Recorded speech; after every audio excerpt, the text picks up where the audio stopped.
কবি ডেকে বলেন যে ফুলের ভিতরে সুবাস নাই গন্ধ নাই সেটাও ফুল হতে পারে না।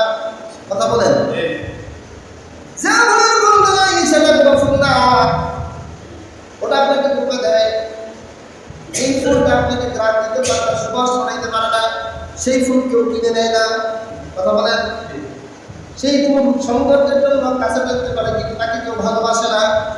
আল্লাহ সুবহানাহু ওয়া তাআলা ডেকে বলেন যেই দিনটার মধ্যে আমি আল্লাহর ডাকা হয় না, আমি আল্লাহর জন্য জিকির হয় না, আমি আল্লাহর কোনো অ্যাসেট তার ভিতরে আসে না, আমার ঘরকে দেখিয়া যারা মহব্বত করে না, আমার রাসূলের কথা শুনিয়াও তারা শুনে না, আমার রাসূলের কথা শুনিয়াও তারা আমল করে না, আমার রাসূলের আদর্শের কথা শুনিয়া তারা আদর্শ অনুসরণ করে না, সেটা পৃথিবীর জমিনে আল্লাহ তাআলা বলেন সেই মানুষটা মানুষ নয়, সেটা হলো টাটকা মুনাফিক শয়তান। কথা বুঝতে যেটা যার মধ্যে মানুষের দিল নাই ওটা মানুষ বলবে। এখন আমরা দেখবো সমাজের ভিতরে কত পার্সেন্ট মানুষের দিল আছে।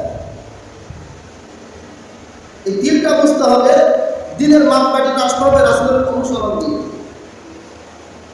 আল্লাহ নবী সাল্লাল্লাহু আলাইহি ওয়াসাল্লাম বলেন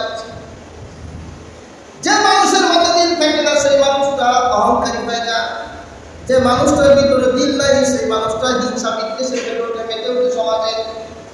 এই মানুষগুলি দেখবেন যে মানুষের ভিতরে এই দুইটা রোগ আছে, এই জাতিগুলিকে আল্লাহ ধ্বংস করে দিয়েছেন। আপনাদের কাছে আগেই ভূমিকা বলেছি, আর যদি মানুষদেরকে আল্লাহ রাব্বুল আলামিন এই জমিন থেকে ধ্বংস করে দিয়েছে, সামুদ জাতির মানুষদেরকে আল্লাহ রাব্বুল আলামিন ধ্বংস করে দিয়েছে।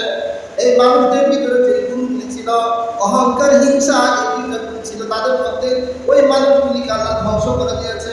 আমাদেরকেও ধ্বংস করে দিতেন, কিন্তু আমার নবী মুহাম্মদ সাল্লাল্লাহু আলাইহি ওয়াসাল্লামের খাতিরে তার একমাত্র সম্মানে আল্লাহ তাআলা আমাদের অপরাধগুলি বেশি হওয়ার কারণেও আল্লাহ আমাদেরকে ধ্বংস করে বেইজ্জতি করবেন না।